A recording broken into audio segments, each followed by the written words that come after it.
तो guys good morning, कैसे हैं आप लोग। और मेरे साथ आज रंजना सोनी जी हैं और का देखेला गाना सुनाएंगे आप लोगों को।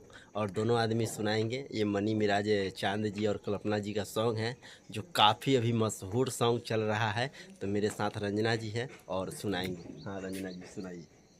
पहले तो आप सबको नमस्ते, वेलकम दिल से। राजीव हाँ मेरे सॉरी आईडी पे ये वीडियो ज़रूर मिलेगा आपको सुनने को। और हाँ कोई रख नहीं, कीजिए। कोई नहीं, आप गाइए।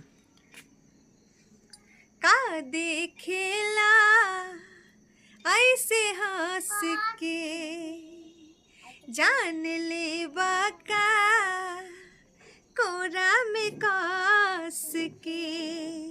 हो का देखेला ऐसे हंस के, जान ले बाका कोरा में कस के।